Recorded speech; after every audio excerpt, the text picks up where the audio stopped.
I'll try to complement the perspective of Dr. Bartal, who is interventional radiologist, with my medical physics perspective, as I have two periods of my life, first being a medical physicist and university professor, and then working for the IAEA in the last 10 years.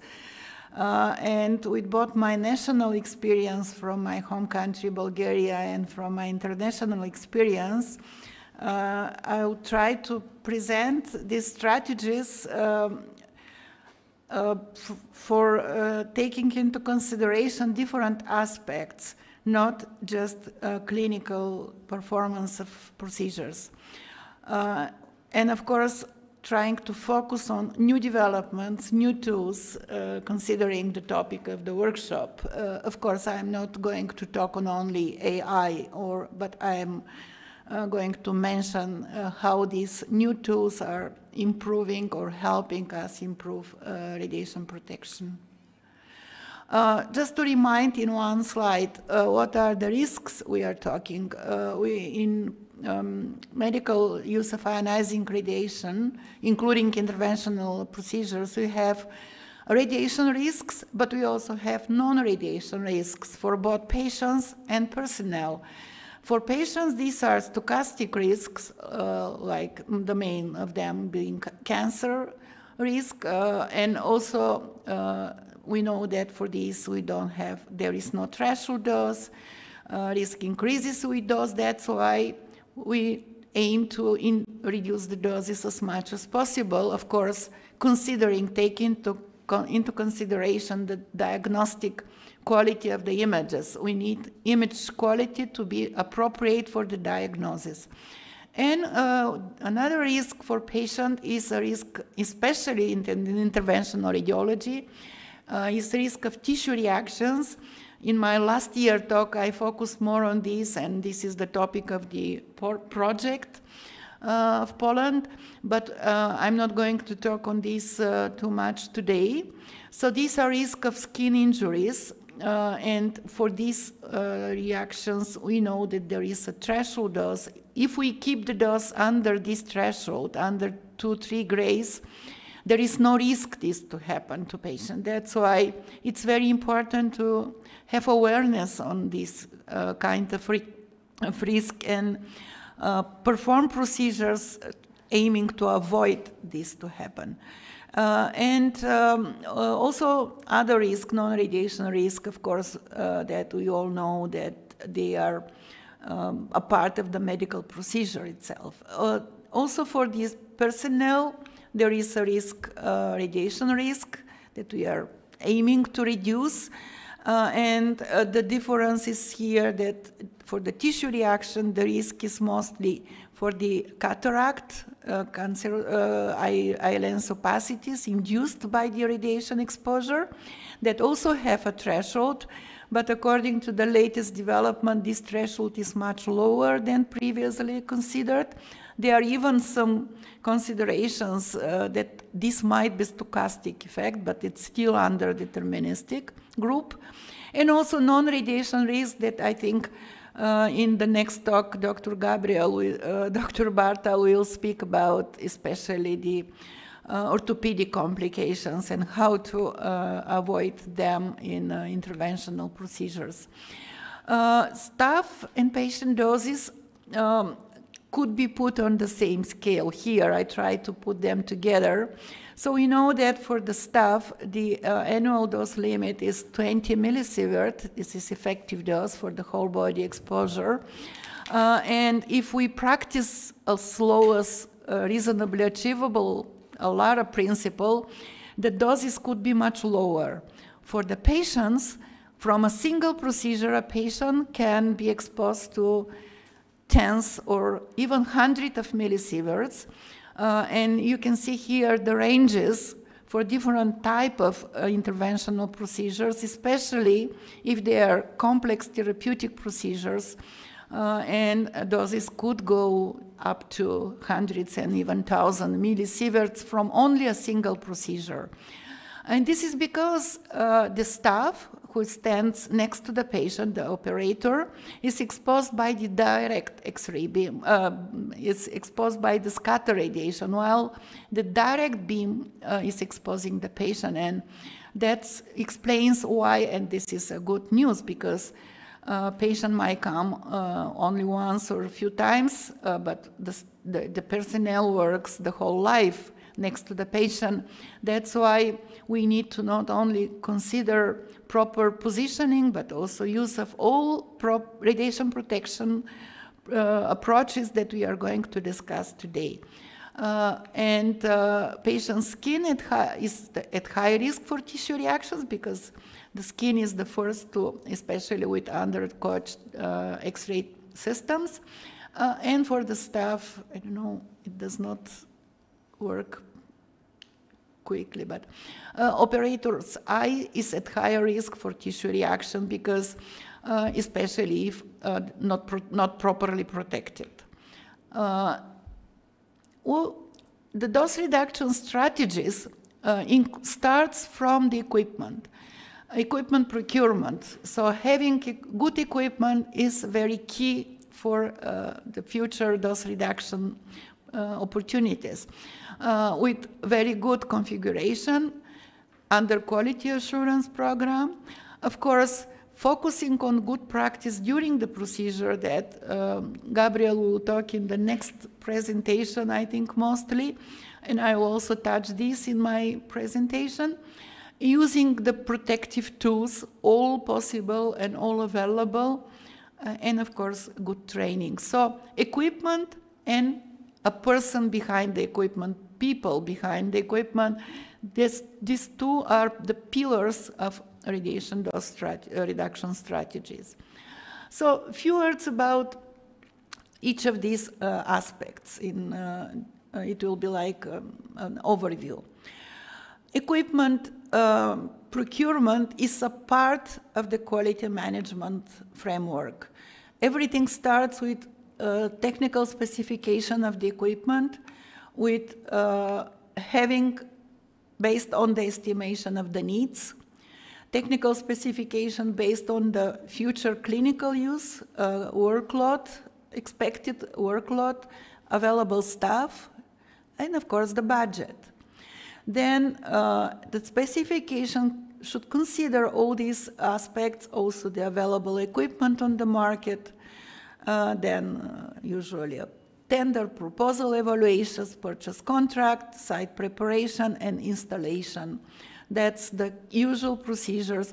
And the message I want to provide that this should be done by a team of professionals, clinical, of course, professionals who are going to use the equipment, but also technical people, engineers, IT specialists, because the modern equipment is based on software, medical physicists, and technologists, probably, and of course, all other administration that is needed for decision making. But quality management includes quality assurance and quality control, and that should be all people involved in this quality management system are usually involved. A few words about the technical specification. Of course, it should consider the mandatory features, either by the industrial standards or a national regulation. And there should be always minimum requirements. And for example, interventional radiology is a highly regulated equipment. It's regulated by the International Electrotechnical Commission's IEC standards. So we have a number of standards. On the right-hand side, there is NEMA standard, that's one additional one. And for example, the mandatory features in these standards for interventional, for angiography system are availability of dosimetric indication, integrated into the equipment, and also exportable, and with two quantities that I'm going to speak about in my next presentation. Threshold alerts, a visual warning when the fluoroscopy time or the dose exceeds certain levels, and radiation dose structured report in a DICOM object that includes dose-related information and all procedure-related, all technical information about the events, about the procedure, that are recorded and exported together with all the images in the archive of the equipment.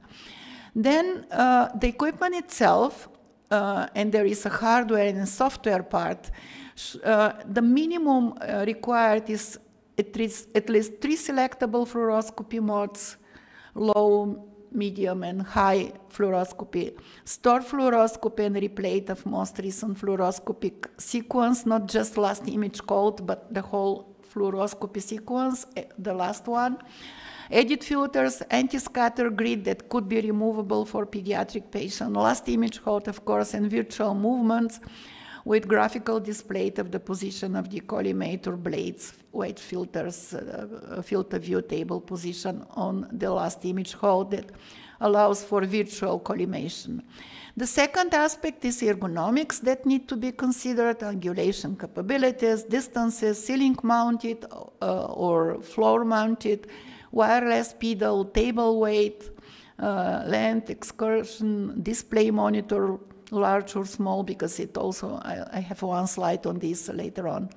And the technical data, what kind of generator, X-ray source detector, acquisition technique, 3D technique, that's the hardware part, and also the software integration workstation, room structure, light, radiation protection tools, that this should be included in advance in the technical specification. And of course, considering all the evolution, all the developments of the fluoroscopy system, both hardware and software. This is, of course, I'm not going to talk about this, but people involved in fluoroscopy know that there is a huge evolution of both hardware and software techniques. And of course, we need to always consider the recent hardware and software developments and balanced with the price, of course, choose the best one that fits our clinical purposes. So you know that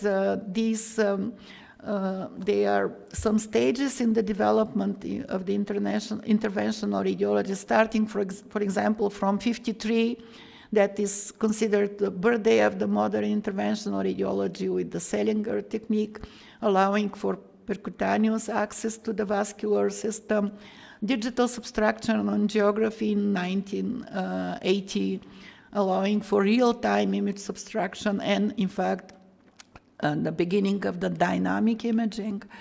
And the modern angiography system, without going into these details, has a range of parameters, technical capabilities, technical features that we need to consider when selecting the equipment that fits the purpose, that fits the aimed image quality, clinical use of the equipment, with, of course, considering those saving techniques, those saving for patient, those saving for staff.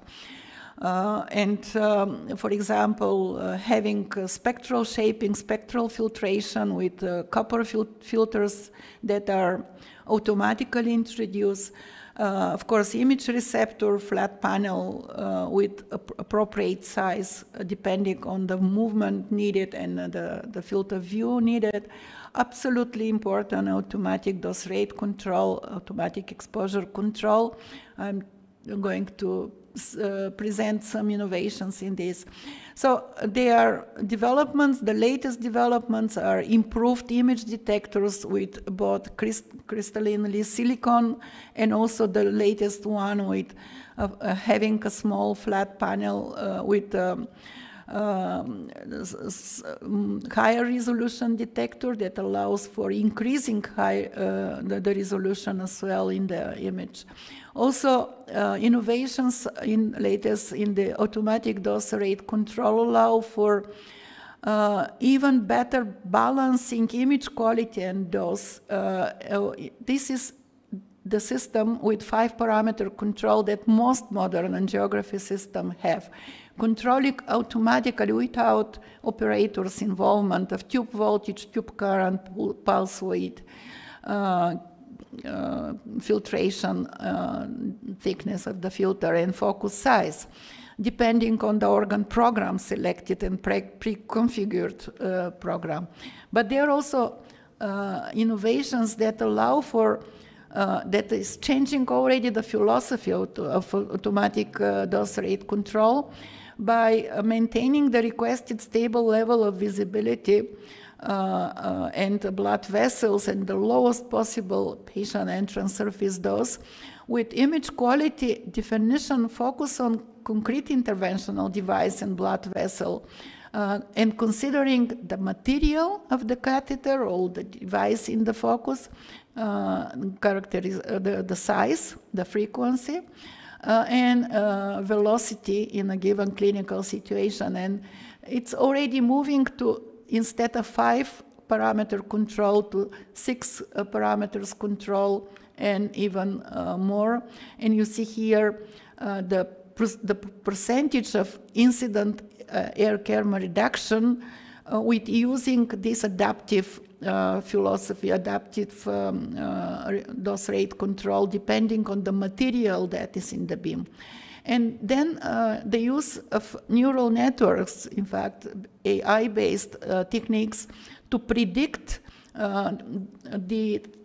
based on the patient thickness and everything else, and using, of course, the data, the pool of data, to predict the needed variations in the generator technique, and based on this real-time source-to-image detector optimization with 7, in fact, we are now at, sorry, going back, we are at the level of 7 parameter automatic exposure control systems with capacity sensor using to automatically control. So because you know that it's critical to keep the image intensifier, the image detector close to the patient, to patient body, and manually doing this is sometimes not very practical. That's why having this automatic opportunity, automatic feature is really a step ahead in improving.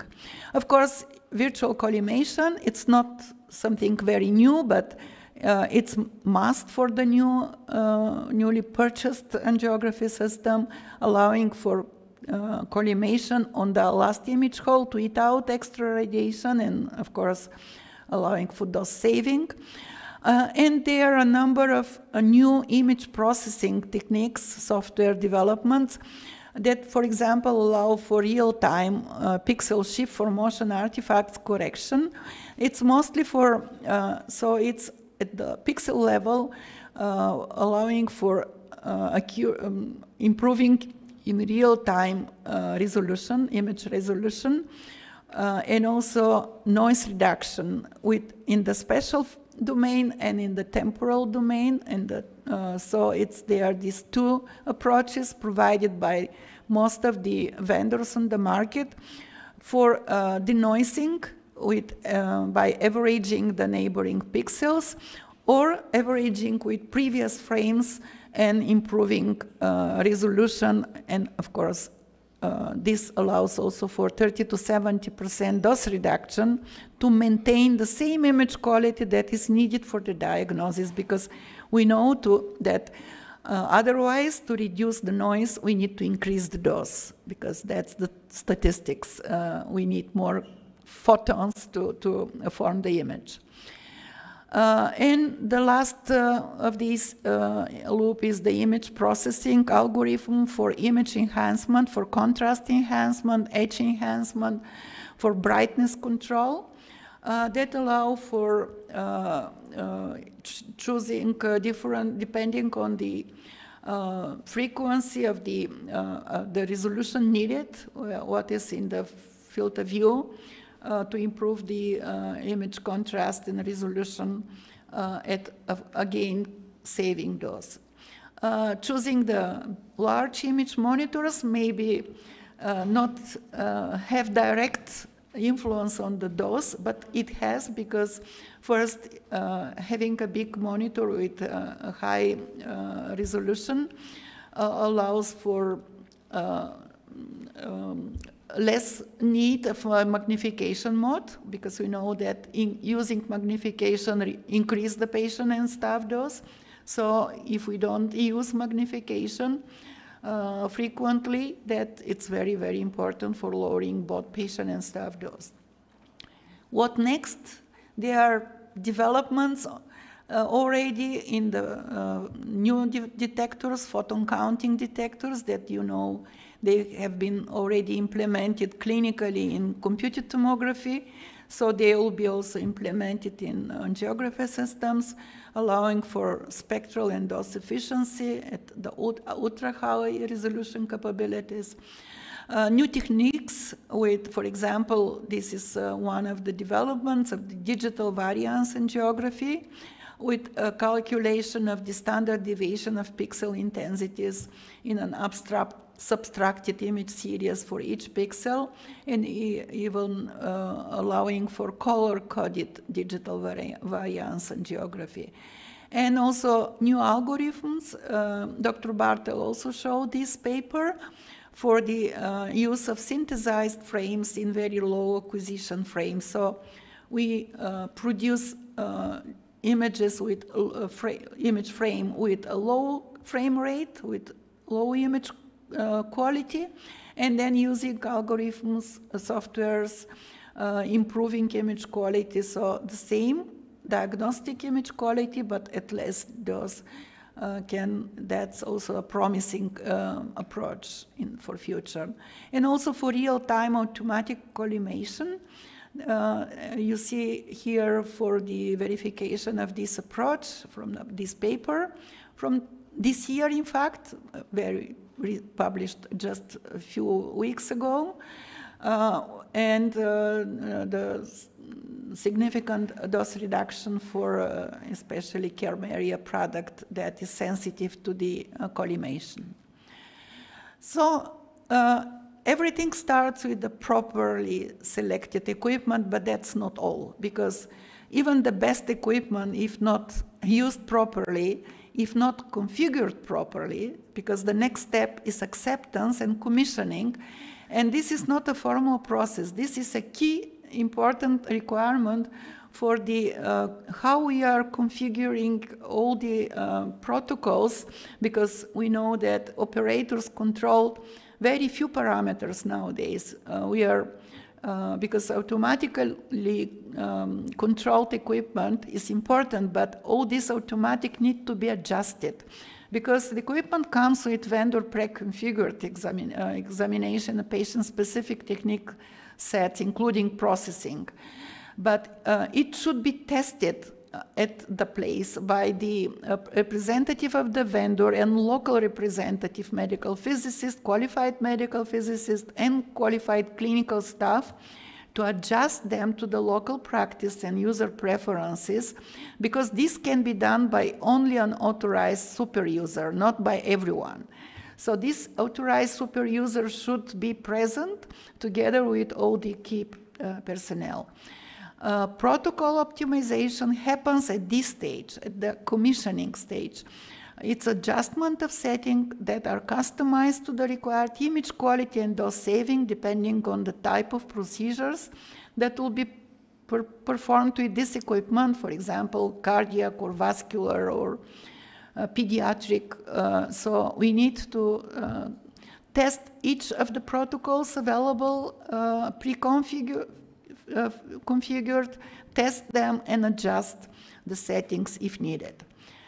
And considering the clinical factors, technical factors, procedure factors, and this is, again, a balance between image quality and dose, because, of course, we aim to reduce dose, but this is not the only goal. We need to stop there, to stop where the image becomes unusable. So, because benefit for the patient is the most important, this is the most important. That's why optimization in radiology does not mean minimization of dose. It's, of course, minimizing the dose to reach the diagnostic quality. And then the clinical use comes with all the cycle of quality control, sometimes forgotten by clinicians, or maybe ignored, or maybe neglected at some extent. Quality control performed by qualified medical physicists is really critical part. And this is not just an annual test of the equipment, someone coming from the outside during the night and testing the equipment. It's usually a process that requires tests performed at a monthly basis, at weekly basis, following the image quality parameters and not just technical parameters of the modern equipment that are usually very stable and well controlled. Image quality and the use of protocols are the subject of the constancy test mostly. And then we come to the core, to the good practice during procedure. You need to know your equipment before you start performing any procedure. And I'm not going to speak about this because my last year talk was focused on this, and Dr. Bartel will speak about good practice more than I'm going to touch this. But you can refer, for example, for these traditional approaches, 10 pearls radiation protection rules in the posters developed by the IAEA and available in many languages, including Polish, that call for minimizing distance, minimizing fluoroscopy time, including acquisition time. That's very important. Using pulse fluoroscopy, using low-rate pulse fluoroscopy as much as possible, avoiding exposing the same area because this is a key for preventing skin injury to happen. Being more careful when imaging large patients, obese patients, using oblique projections with awareness, with careful, because in this case, usually the patient thickness increases, body thickness increases, and avoiding the use of magnification as much as possible, minimizing number of acquisition of sinus areas, and using collimation. And similarly for the staff reduction strategies, there is a similar poster using protective screen, using ceiling that I'm going to speak about. So all these features are available in the modern equipment, but you need to know them and to use them, and to always remember that in majority of cases, all factors that you use to reduce patient dose, reduce staff dose too, because there are many papers published demonstrating correlation between these two, because scattered dose from the patients that expose staff, it comes in fact as higher the patient dose is, as much higher is the scatter dose. So I strongly recommend you to study the IAEA e-learning material with video tutorials, each of them 3 to 5 minutes video tutorials, demonstrating how different factors influence patient and staff dose. And just as a demonstration, I'm going to, some of them influence both patient and staff dose, some of them are related to only staff dose reduction. I want to just show you very quickly a few of these videos. Maybe you will be attracted and then refer to the free material at the IAEA website. So this was filmed in the San Carlos Hospital in Spain, in Madrid, by the colleagues, very experienced colleagues there. You see here Professor Eliseu Vanyo on the picture.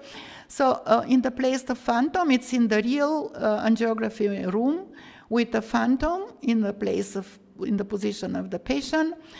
In the position of the operator, we have a detector, scatter detector, measuring radiation, and the green screen on the left-hand side shows the scatter dose.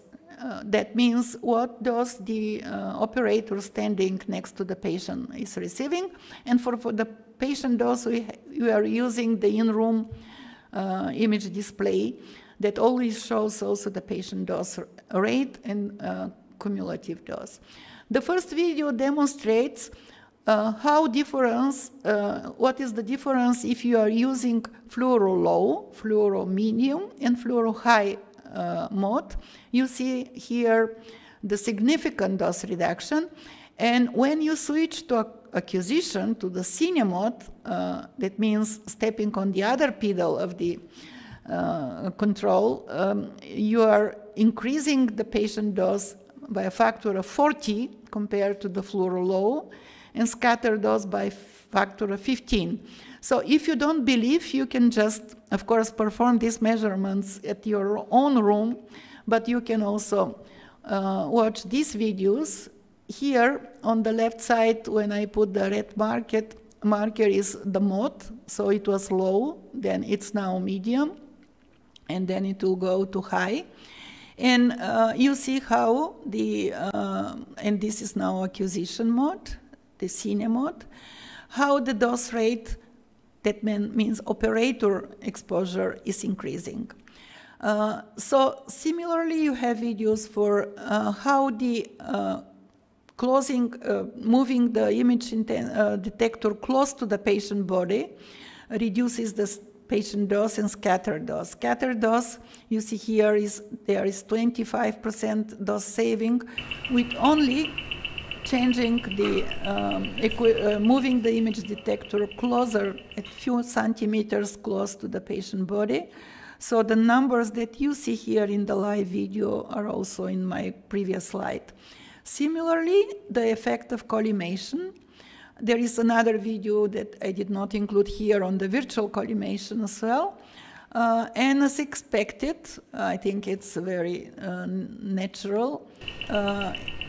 When you collimate, you not only reduce exposure of patient because a smaller part of the body is exposed, but you are reducing significantly the scatter dose, reaching the operator and all other personnel in the room dose. Projection is critical. Of course, it's defined by the clinical requirements. Sometimes you, for example, use left lateral projection that is linked to the higher exposure, but still you are going to use. But you can see here with how this factor also influence the staff dose and patient dose as well. Especially the staff dose here is very critical. I don't have time, that's why I go quickly. But if you are interested to see this, you can do this either directly from the link that I provided, or you can register and you can study it as e-learning and get certification at the end of the, I know some hospitals, some departments, they introduced these videos in their e-learning, local e-learning systems and made them mandatory for all the personnel working in interventional radiology. So that's why we've also provided story files, original files that you can download and integrate into your own e-learning system if you want. A few words about the shielding, although Dr. Gabriel will speak about this in more details probably. At least he will show more practical examples. We know that there are two types of shielding that could be used. Collective shielding, collective because it protects not only one person, but usually the whole team in the room or a part of the team. And this includes ceiling-mounted shields, lateral shields, table curtain. This is mandatory part of every procurement that should be, although I've been in departments and countries where they don't have any of these, or in other departments where they have them but they don't use them. So it's, of course, important to have them and also to use them all the time in a proper manner. So you see here that 0.5 millimeter of lead equivalent material absorbs almost 100%, 99%. Only 1% is transmitted, or 3 to 7 at higher kVs. That's usually the range used in interventional radiology. The last video I want to demonstrate from the same e-learning package is exactly demonstrating the role of the ceiling suspended screen. When it's properly positioned, it attenuates 96% of the scatter radiation. And you'll see now the video, but this is an example. Without this protection, we have 1,202 microsievert in hour dose rate. And with the ceiling suspended screen, when it will be inserted between the operator and the patient body, it reduces 96% of the radiation. So you see here, this is again the same settings. Without protection, ceiling suspended screen is missing, 1 millisievert. So now it's in the proper position, and you see dramatic drop of the scatter dose. Almost 100%, but only if it's properly positioned as well. Because you need to put the ceiling suspended screen between the patient body, that is the source of radiation for the staff, and the operator. Sometimes it's advisable to have also mobile shields, especially for support workers, especially anesthetists in the room, and use them devices and handle them properly. This picture is from last year's Circe Radiation Protection Pavilion, with promoting the use of protective devices. Few words about personal protective devices. Lead apron, of course, it's must. It should be 0.5 on the front side and always having a back side for interventional procedures. Usually it provides very high level of protection. And you have here another videos that I'll just skip them, but showing how what is the equivalence, the protection provided by the apron. Just where the scatter detector is, they put the apron, so it measures either under the apron or above the apron. There are new devices, new materials for aprons and collars that are offered on the market. I would recommend you to refer to this paper.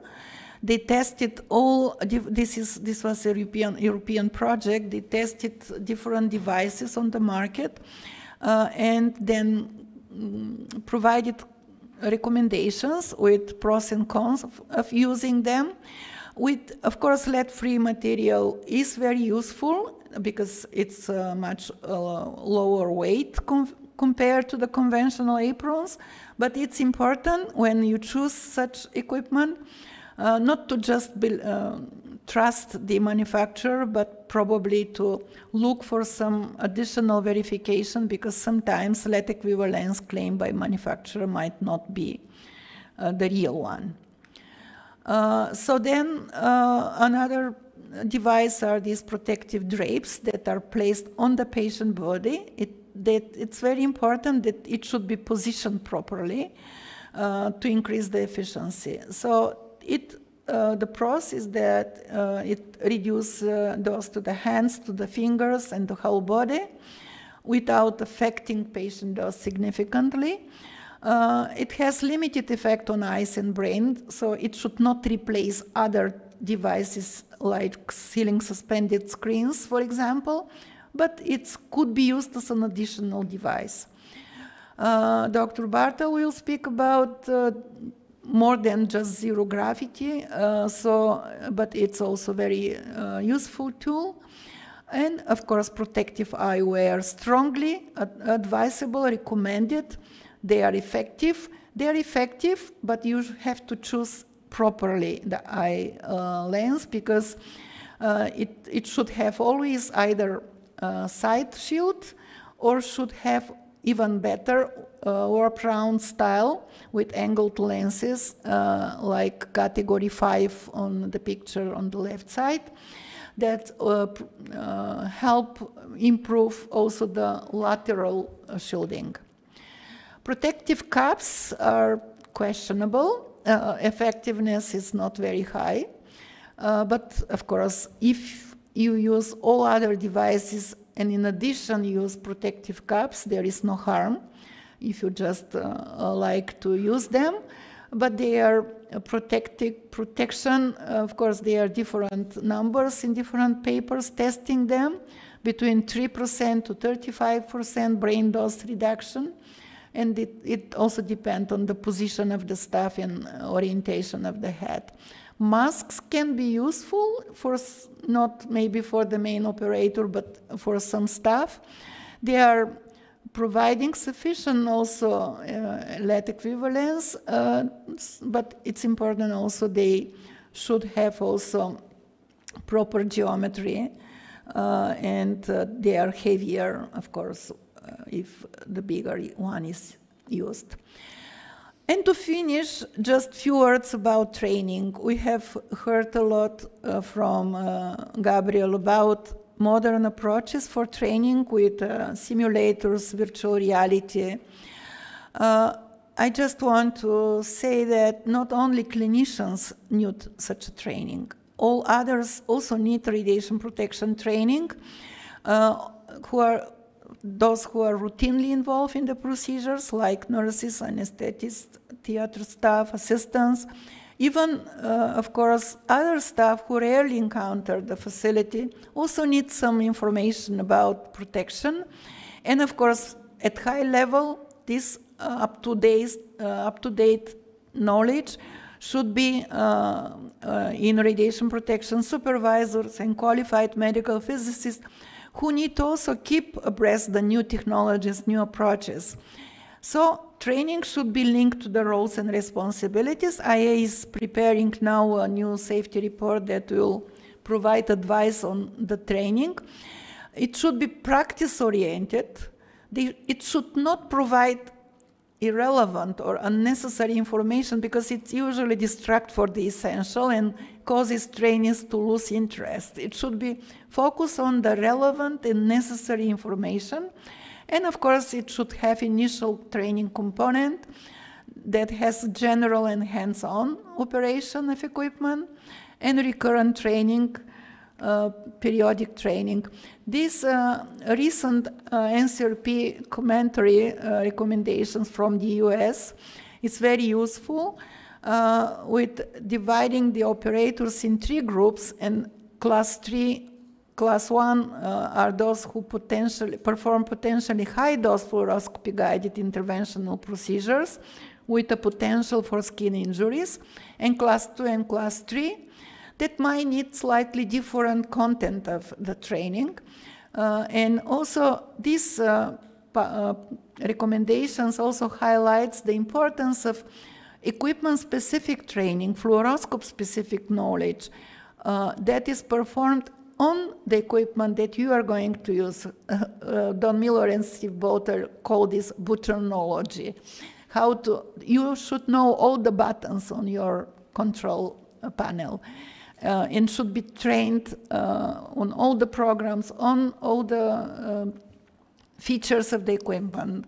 Otherwise, you have a very modern equipment, and if you are just pushing the pedal without understanding how you should use the features, it's useless. In fact, you pay a lot and use a very small part of this. So, with this, I want to conclude saying that, again, that dose reduction strategies should be an integral part of the good clinical practice, and it starts from the procurement. It goes through the whole life of the equipment, and it should be a part of the quality management system. And both equipment, but also competent personnel, and safety culture. I'm using this term for the first time, but safety culture is really critical. Safety culture is how we perform without being watched, without anyone watching. That means how we are working as a team, how we work as a responsible operators or staff in the room to protect both patients and ourselves and our colleagues. Thank you.